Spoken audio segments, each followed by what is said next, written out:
Hi friends, ఇప్పుడు మనం legal and regulatory ఆస్పెక్ట్స్లో కంపెనీ అనే కాన్సెప్ట్లో థర్డ్ పార్ట్ చూస్తున్నామండి. దీంట్లో మనం MOA, AOA as well as కొన్ని డాక్ట్రిన్స్ డిస్కస్ చేయబోతున్నామండి. So first of all MOA అంటే ఏంటండి? Memorandum of association.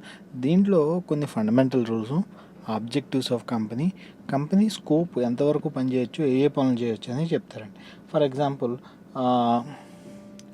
డైరీ ఉందనుకోండి, పాలు ప్రొడక్షన్, అలాగే పాలకి రిలేటెడ్ వాటి ప్రొడక్షన్ చేయొచ్చండి. అంతేగాని ఆ డైరీ వాడు పెట్టిన తర్వాత రేపు వాడికి మార్కెట్లో పాల కంటే మందుకి ఎక్కువ డిమాండ్ ఉందని వాడు లిక్కర్ బిజినెస్లోకి వెళ్ళడానికి లేదండి. సో వాడికి అక్కడ లిమిట్స్ వాడు ఏం బిజినెస్ చేద్దాం అనుకునేది డిసైడ్ అవుతుందటండి. నెక్స్ట్, ఈ ఎంఓఏ పబ్లిక్ డాక్యుమెంట్ అండి. సో రిజిస్టర్ ఆఫ్ కంపెనీ దగ్గర కానీ, కంపెనీ రిజిస్టర్డ్ ఆఫీస్లో కానీ మనం దీన్ని యాక్సెస్ చేయొచ్చండి, మనం చూడొచ్చండి. సో ఎందుకంటే బయట వాళ్ళు దీంట్లో ఇన్వెస్ట్ చేస్తారు కంపెనీలో, అలాగే కాంట్రాక్టులు పెట్టుకుంటారు. అలాంటప్పుడు వాళ్ళకి ఆ కంపెనీ ఎలాంటిది, ఏ బిజినెస్లో డీల్ చేస్తుంది అనేది తెలుసుకోవడానికి ఇది ఉపయోగపడుతుందండి. ఫర్ ఎగ్జాంపుల్ కొన్ని రిలీజియన్స్ ఉన్నాయండి, వాళ్ళు లిక్కర్ బిజినెస్లో ఇన్వెస్ట్ చేయరు. సో కంపెనీ ఈరోజు డైరీ ఫామ్ అని చెప్పి రేపు లిక్కర్ బిజినెస్ స్టార్ట్ చేస్తే కుదరదు. అలాగే కొంతమంది ఉన్నారు, వాళ్ళు అప్పు ఇవ్వడం ఇలాంటి వాటిల్లో ఇన్వెస్ట్ చేయరు. సో వీటిని చదివి, మెమరాండమ్ ఆఫ్ అసోసియేషన్ చదివి వాళ్ళు ఇన్వెస్ట్ చేస్తారండి. సో దీనివల్ల ఇక్కడ doctrine of ultra vires, doctrine of constructive notice, doctrine of indoor management వస్తాయండి. సో ఈ మూడు మనం తర్వాత డిస్కస్ చేద్దాం. సో ఇది memorandum of association articles of అసోసియేషన్ని సూపర్సెట్ చేస్తుందండి. అంటే దీంట్లో ఉన్నట్టే దాంట్లో ఉండాలి, కానీ దాంట్లో ఏదో తేడా ఉందని రెండింటికి మధ్య క్లాష్ వస్తే మెమరాండమ్ ఆఫ్ అసోసియేషన్ చూసి దాన్ని బట్టే ప్రొసీడ్ అవుతారండి. నెక్స్ట్, ఈ మెమరాండమ్ ఆఫ్ అసోసియేషన్లో ఏమైనా చేంజెస్ చేయాలి అనుకుంటే స్పెషల్ రిజల్యూషన్తో చేయాలి. దానికి కంపెనీ లా బోర్డు శాంక్షన్ చేయాలండి. సో అలా చేయకుండా ఏ పనైనా ఈ స్కోప్ దాటి బయట చేశారనుకోండి, నేను ఇందాక చెప్పినట్టు డైరీ వాడు liquor business liquor production start చేశాడు. సో అది ఏంటంటే out side the scope, out side the objective. So దాన్ని వాయిడ్గా కన్సిడర్ చేస్తారు, దాన్ని చేసిన వాడిని రెస్పాన్సిబుల్ చేస్తారు, అంతేగాని దాన్ని చేసిన వాడు రెస్పాన్సిబుల్ అవుతాడు, అంతేగాని దాన్ని రాటిఫై చేయలేరు. స్పెషల్ రిజల్యూషన్తో రాటిఫికేషన్ పాసిబుల్ కాదండి.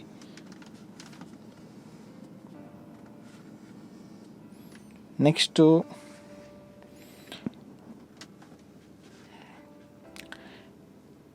ఈ రాటిఫికేషన్ పాసిబుల్ కాదండి. సో దీంట్లో ఏమేమి ఉంటాయండి? ఫస్ట్ది నేమ్ క్లాజ్ అండి. ఏ పేరు అంటే పేరు ఏదైనా పెట్టుకోవచ్చు, కానీ అన్డిజైరబుల్ పెట్టుకోకూడదండి. అన్డిజైరబుల్ అంటే ఇప్పుడు ఈనాడు ఉంది, మీరు వెళ్ళి ఈనాడు కంపెనీ పెడతానంటే కుదరదండి, ఎందుకంటే దాన్ని కాపీ కొట్టినట్టు ఉంటుంది.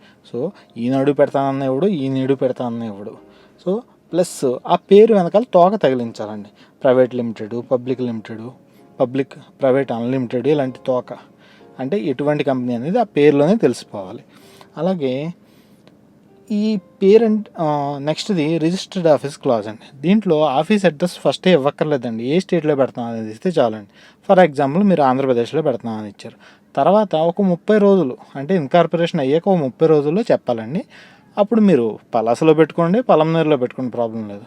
అదే తెలంగాణలో అయితే మీరు మెదక్లో పెట్టుకోండి, ఆదిలాబాద్లో పెట్టుకోండి, ప్రాబ్లం లేదు. సో మీరు పెట్టే ప్లేస్ 30 డేస్, ఇన్కార్పొరేషన్ నుంచి 30 డేస్ లోపల రిజిస్టర్ ఆఫ్ కంపెనీస్కి చెప్పాలండి. వాడు అది రిజిస్టర్ చేసుకుంటాడు, మీ కమ్యూనికేషన్ అంతా ఆ అడ్రస్కే జరుగుద్ది. మధ్యలో అడ్రస్ మార్చారు అనుకోండి, నో ప్రాబ్లం. మళ్ళీ మార్చినప్పటి నుంచి 30 డేస్ లోపల ఆర్ఓసికి మనం ఆర్ఓసి నోటీస్కి తీసుకెళ్తే సరిపోతుందండి. నెక్స్ట్, ఆబ్జెక్టివ్ క్లాజ్ ఏముంటుందండి? మన కంపెనీకి ఏమేమి ఆబ్జెక్టివ్స్ ఉన్నాయో అక్కడ చెప్పాలండి. మెయిన్ ఆబ్జెక్టివ్స్ ఉంటాయి, దాంట్లో చిన్న చిన్న సైడ్ ఆబ్జెక్టివ్స్ ఉంటాయి. సో వాటి 2 క్లాజులు ఇస్తాడు, ఒకటి మెయిన్ ఆబ్జెక్టివ్ చెప్పాలి, 2 అదర్ ఆబ్జెక్టివ్స్ చెప్తే సరిపోద్దండి. Next comes liability clause. Already చెప్పుకున్నాం కదండి, లిమిటెడ్ బై షేర్సా, లిమిటెడ్ బై గ్యారంటీయా, లిమిటెడ్, ఇలాగా ఎవరెవరికి ఆ లయబిలిటీ తగులుతుంది ఈ వివరాలతో మనం పొందుపరచాలండి. నెక్స్ట్, క్యాపిటల్ క్లాజ్ అండి. క్యాపిటల్ క్లాజ్కి వచ్చేటప్పటికి ఏమవుద్దంటే ఎంత షేర్ క్యాపిటల్ రైట్ చేయాలి, రైట్ చేసిన షేర్ క్యాపిటల్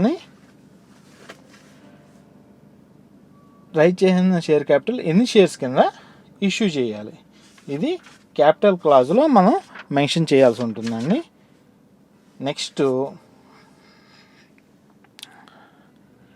ఆర్టికల్స్ ఆఫ్ అసోసియేషన్కి వస్తే ఇది సెట్ ఆఫ్ రూల్స్ అండి. సో కొన్ని రూల్స్ మనం తీసుకోవాలి, ఆ సెట్ ఆఫ్ రూల్స్ మన కంపెనీ ఫంక్షనింగ్లో యూజ్ చేయాలండి. దీన్ని స్పెషల్ రిజల్యూషన్తో మార్చవచ్చండి. లా బోర్డు పర్మిషన్ అవి ఏమీ అక్కర్లేదు.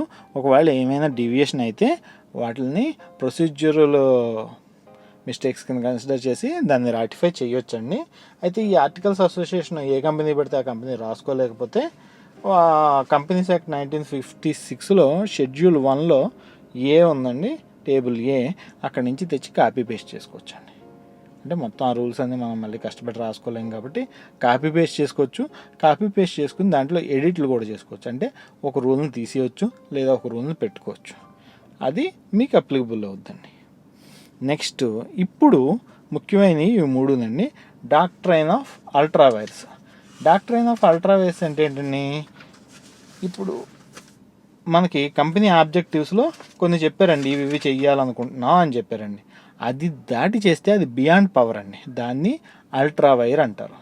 అది దాని లోపల ఆ పరిధిలో ఆ స్కోప్లో చేస్తే ఇంట్రావైర్ అంటారండి. సో ఆ పరిధి దాటి ఏమైనా చేస్తే, డాక్ట్రైన్ ఆఫ్ అల్ట్రావైర్ చేస్తే అవి ఆ డీల్స్ వాయిడ్ అవుతాయండి. సో ఆ డీల్స్ చెల్లవండి. అయితే ఒక విషయం అండి, ఇటువంటి డీల్స్ చేసినప్పుడు ఆ డీల్ చేసిన డైరెక్టర్ బుక్ చేస్తామండి. ఎందుకంటే వాడి డ్యూటీ ఏజెంట్గా వాడి డ్యూటీ కరెక్ట్గా చేయలేదు కాబట్టి వాడిని బుక్ చేసి వాడి దగ్గర నుంచి అమౌంట్ రికవర్ చేయొచ్చు. నెక్స్ట్ థింగ్, ఇలాంటిలో ఏదైనా కాంట్రాక్ట్ ఉంటే అది వాయిడ్ అవుతుందండి. నెక్స్ట్ ఏంటంటే, ఏదైనా ప్రాపర్టీ కొనేసారు, కంపెనీ డబ్బులు బయటకు వెళ్ళిపోయినాయి. సో ఆ ప్రాపర్టీని ఉంచుతారండి. కాదంటే మా లాస్ని మాత్రం ఆ డైరెక్టర్ దగ్గర నుంచి రికవరీ చేస్తారండి. నెక్స్ట్ దీన్ని డాక్ట్రైన్ ఆఫ్ అల్ట్రావైర్లో రాటిఫై చేయలేము. నేను ఇందాకే చెప్పానండి, మెమరాండం ఆఫ్ అసోసియేషన్ దాటి చేసిన ఏదైనా డాక్ట్రైన్ ఆఫ్ అల్ట్రావైర్, సో దీన్ని రాటిఫై చేయలేము. నెక్స్ట్ ఏంటంటే డాక్ట్రైన్ ఆఫ్ కన్స్ట్రక్టివ్ నోటీస్ అండి. అంటే ఏంటి, ఏ కంపెనీతో మీరు డీల్ చేసినా ఆ డీల్ని మీరు ఆ కంపెనీ యొక్క memorandum of association and public documents చదివి చేశారని లా భావిస్తుందండి. మీరు చదవలేదా అదంతా అనవసరం అండి. చదివి చేశారని లా భావిస్తుంది. చదవడం మీ బాధ్యత, చదవకపోయినా చేయగలిగేది ఏం లేదు. కంపెనీ లా మాత్రం అలా భావిస్తుంది. సో మీరు ఇది నాకు తెలియదు అని చెప్పడానికి లేదండి.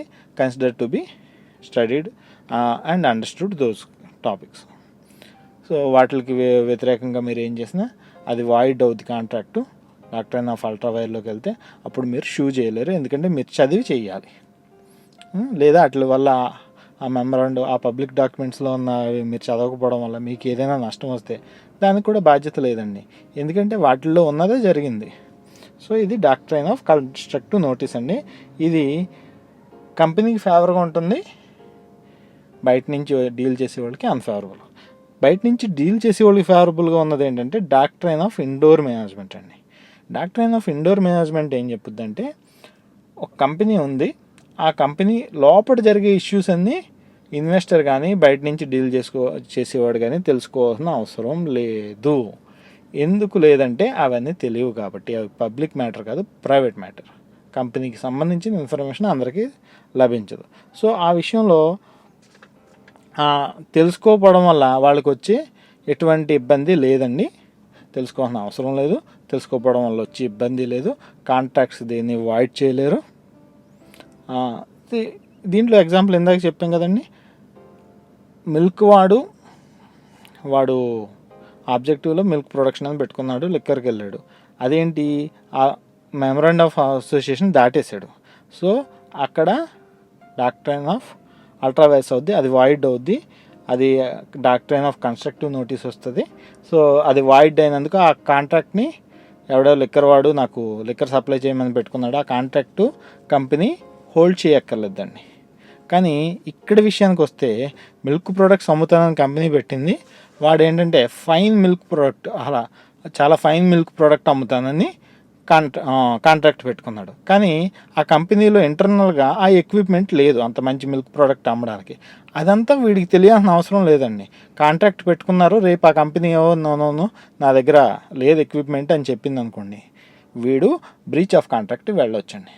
అదే వాడు లిక్కర్ సప్లైకి పెట్టుకుని ఉంటే వెళ్ళడానికి లేదండి, ఎందుకంటే అది ఆబ్జెక్టివ్ దాటి వెళ్తుంది. సో ఇది ఎంఓఏ, ఏఓఏ అండ్ డాక్ట్రైన్స్. ఏమైనా సలహాలు, సందేహాలు రెండిట్లో ఏదున్నా మెసేజ్ బాక్స్లో డ్రాప్ చేయండి. Thank you.